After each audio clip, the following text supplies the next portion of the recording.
Whales. An important part of our environment. They are one of nature's most majestic animals. As such, they are lawfully protected and are essential to maintain the balance in our delicate ecosystem.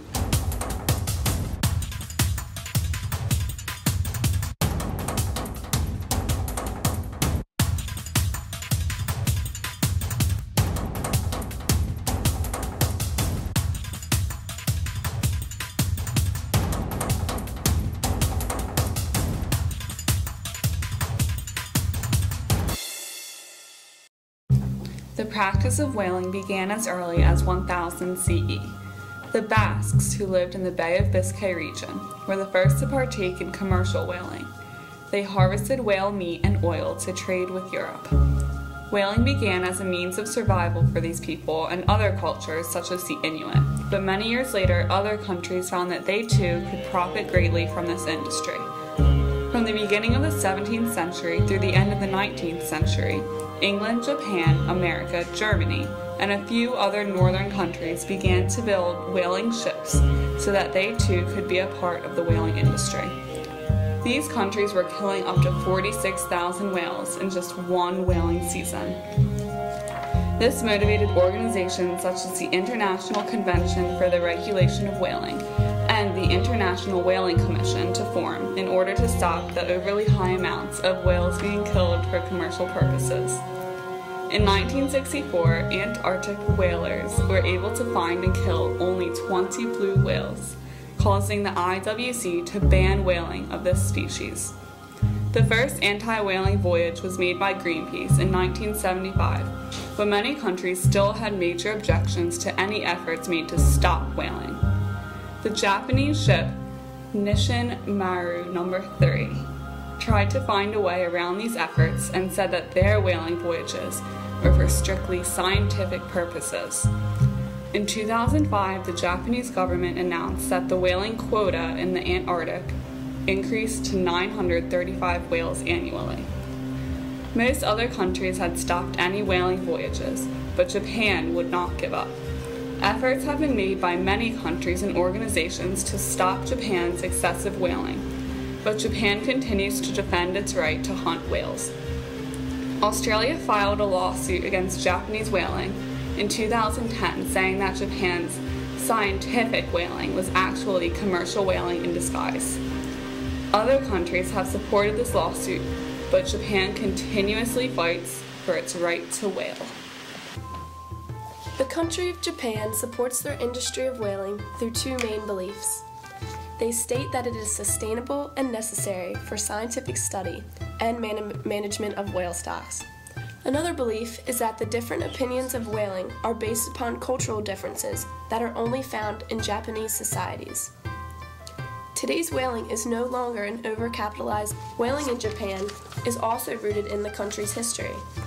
Surviving folklore reveals a long history of whaling and a spiritual association with whales. The earliest records of hand-thrown harpoons date back to the 12th century.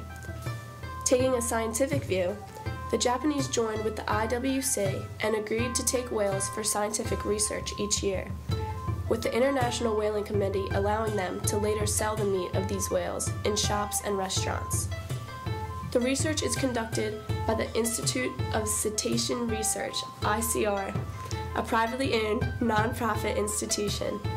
Here, the Japanese constantly look to find a basis for the resumption of sustainable whaling. The International Whaling Commission, IWC, is active in the regulation of international whaling. The commission was originally created to regulate whale stocks and to organize the industry, but due to being controlled by anti-whaling governments, it has turned to prevent excessive whaling. In 1986, it adopted a moratorium on commercial whaling that allowed the whale stocks to recover. The IWC also created the Southern Ocean Whale Sanctuary in 1994.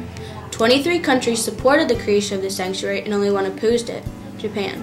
The regulations created by the IWC protect against commercial whaling, but Japan overcomes these rules by stating that their whaling is due to scientific research. Japan also argues that the Southern Ocean Whale Sanctuary is based on beliefs that go against the International Convention for the Regulation of Whaling, ICRW, upon which the IWC was created. The most anti-whaling countries are Australia, New Zealand, and the United Kingdom. Australia has been exceptionally vocal of its opposition of Japanese whaling due to its close proximity. They announced a boundary around the Australian Antarctic Territory, which included part of the Southern Ocean Whale Sanctuary, that banned Japanese from whaling in those waters. Australia also plans to take legal action against Japan after they breach the boundaries of Australian waters. These countries are in a constant struggle of pursuit and defense of their beliefs and control of the rules of whaling. The people's view of whaling, social, economic, and moral, reflect the greater struggle over whaling. The view of the general populace, whether from the Pacific region or across the world, in Europe or the United States, is that whaling is wrong. However, most of the general populace is not truly knowledgeable on the subject. For many years, arguments have been brewing among social, political, legal, and economic scholars on the issue. Proponents of whaling argue that whaling does not endanger the species, and that because whaling is now not an overcapitalized industry, they will not be endangered.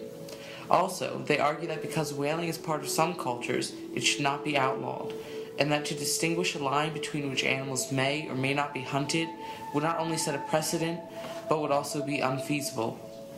Opponents of the industry argue that not only is the whaling endangering a species that we already know so little about, but also destroying them in a very savage and inhumane way. They also point to some companies who these opponents claim use research as a front for illegal commercial whaling. Finally, they argue that culturally, whaling is wrong because world opinion has claimed it so.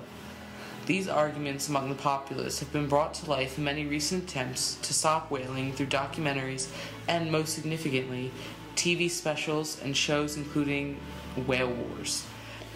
Although the world opinion of whaling has affected the industry, it has not yet had enough impact to eliminate the whaling industry.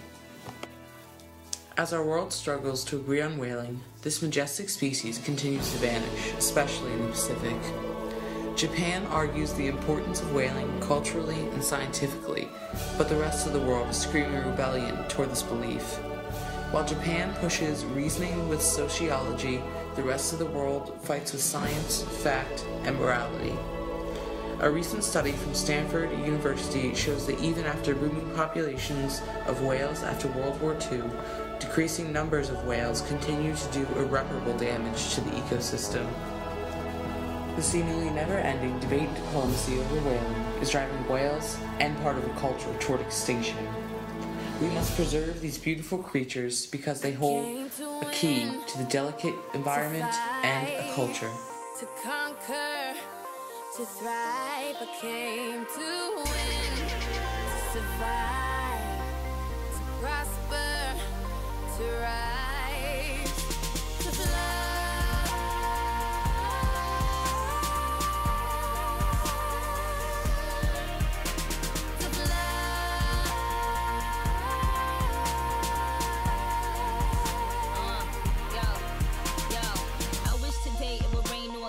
Maybe that'll kinda make the pain go away. Trying to forgive you for abandoning me. Praying, but I think I'm still an angel away. Angel away, yeah, strange in a way. Maybe that is why I chase strangers away. They got their guns out aiming at me, but I become Neo when they aiming at me. Me against them, me against enemies, me against friends. Somehow they both seem to become one. A sea full of sharks and they all smell blood. They start coming and I start rising. Must be surprising, I'm just amazing. I win, thrive, soar, higher, higher.